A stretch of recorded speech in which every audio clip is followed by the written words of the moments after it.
Mountains of the moon या चांद का पहाड़ अफ्रीका के युगांडा में नील नदी पर स्थित एक अद्भुत और रहस्यमय पर्वत श्रृंखला है। नील नदी इसी चांद के पहाड़ों से निकलती है। पहले नील या अंग्रेजी में जिसे नाइल कहा जाता है, उसका स्रोत एक लंबे समय तक लोगों में रहस्य बना रहा।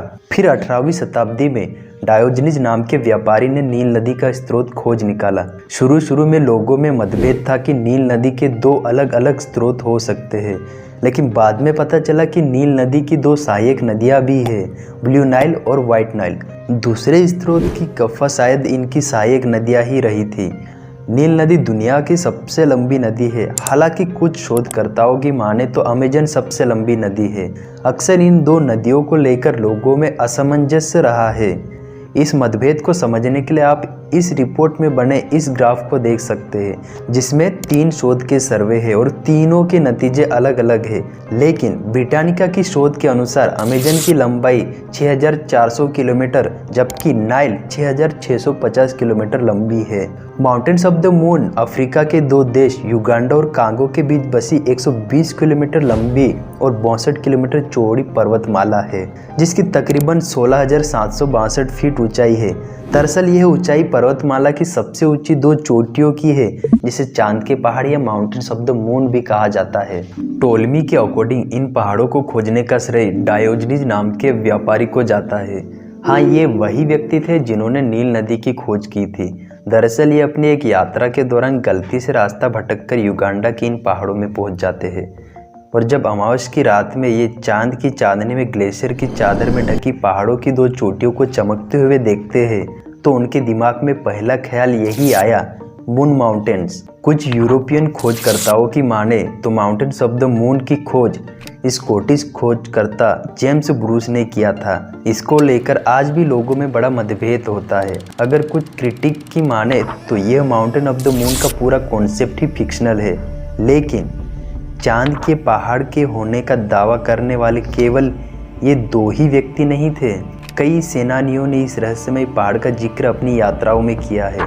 अनेक खोजकर्ताओं ने मैप बनाकर उसमें चांद के पहाड़ की स्थिति भी दर्शाई है। साथ ही चांद के पहाड़ों के किस्से कहानियां आज भी किताबों फिल्मों में देखने को मिल जाएगी। कई खोजकर्ताओं ने इस पहाड़ के विशाल जंगल में मौजूद ऐसे जंगली जानवरों का वर्णन भी किया है, जिनके बारे में जानकर आज भी रोंगटे खड़े हो जाते हैं। हमारे भारत में बंगाल के सुप्रसिद्ध लेखक विभूति भूषण बंदोपाध्याय जी का ये उपन्यास इस पहाड़ पर आधारित बड़ा चर्चित है। उपन्यास बांग्ला में लिखा गया था, लेकिन इसका हिंदी अनुवाद काफ़ी मशहूर हुआ था। चंद्र पहाड़ नाम के इस उपन्यास में बुनीप का जिक्र भी देखने को मिलता है।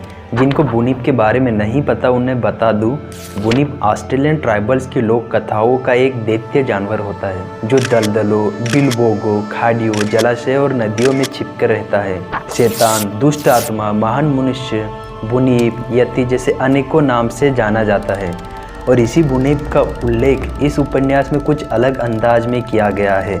बुनीप एक समय में इतना ज़्यादा चर्चा का विषय था कि इसकी खबरों के इश्तिहार तक छपा करते थे।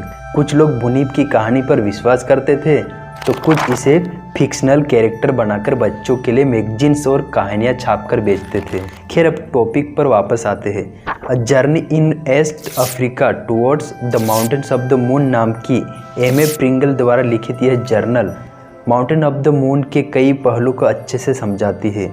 ये 463 पेज की पूरी एक जर्नी है। If you are interested to read then link in the description. इसी तरह 18वीं शताब्दी में हर्शल वॉटसन की यह report relating to the mountains of the moon उसी समय की बात है जब गैलीलियो ने टेलीस्कोप की खोज की थी। यह भी माउंटेन ऑफ द मून की बुनियादी अस्तित्व को अच्छे से एक्सप्लेन करती है। इसकी लिंक भी डिस्क्रिप्शन में मिल जाएगी। अफ्रीका को सिंहों का देश कहा जाता है। इसके इतर अफ्रीका एक और चीज़ के लिए प्रख्यात है, हीरे की खदानें, the diamonds mine in Africa. Mountain of the moon और हीरे की खदानों का अच्छा खासा इतिहास रहा है। ऐसी भी खबरें थी कि माउंटेन ऑफ द मून की ज़मीन में हीरे की खदानें दबी पड़ी है और सेनानियों का माउंटेन ऑफ द मून का सिलसिला जिज्ञासा या फिर बहुमूल्य खनिजों की चाहत के कारण चलता रहा था। इनमें से कुछ सेनानियों को सफलता भी मिली थी।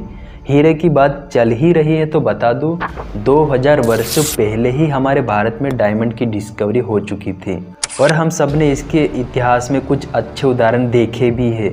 फिर 19वीं शताब्दी में अफ्रीकन कॉन्टिनेंट पर डायमंड्स की खोज हुई और वो भी सर्वाधिक खोज अफ्रीका की ज़मीन पर हुई।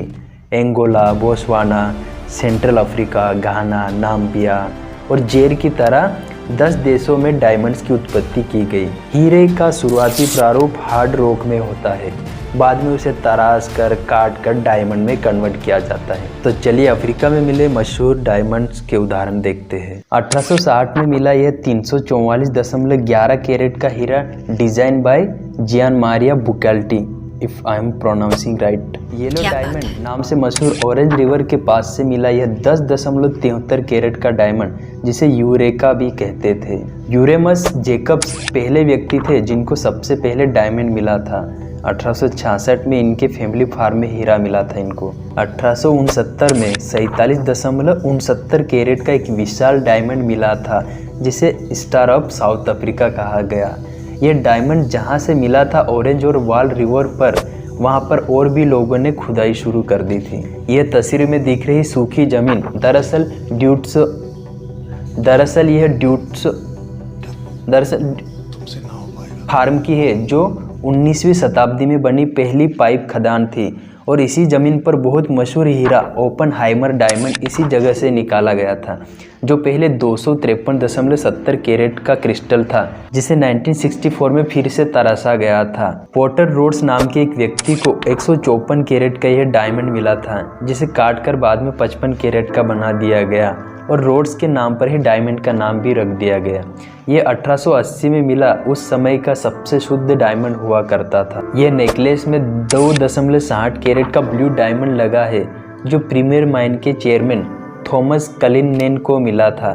थॉमस ने अपनी पत्नी एन के लिए बाद में नेकलेस बनवा लिया था। इसी प्रीमियर माइन से एक और मशहूर इंटरनल फ्लेवलेस डायमंड 599 कैरेट का मिला था। किम्बरली माइन में एक और 1878 में एक येलो टिफनी डायमंड भी मिला था, जो 128 कैरेट का था। इसी तरह और भी डायमंड्स माइन रही है अफ्रीका में, जहां से बेशुमार हीरे प्राप्त हुए हैं, जैसे बब्बेजान, द फिंच माइन नाम्बिया में बनी है समुद्र के किनारे की माइन। 1967 में डिस्कवर्ड किम्बर लिटर्स बोटवाना की इस माइन में अब तक 9 मिलियन कैरेट से ज़्यादा डायमंड्स प्रोड्यूस्ड किए जा चुके हैं। सो मेरे ख्याल से आज का वीडियो बस यही तक रखते हैं और शायद यह वीडियो अब तक का सबसे लंबा वीडियो बन गया है। खैर वीडियो आपको कैसा लगा कमेंट करके ज़रूर बताना।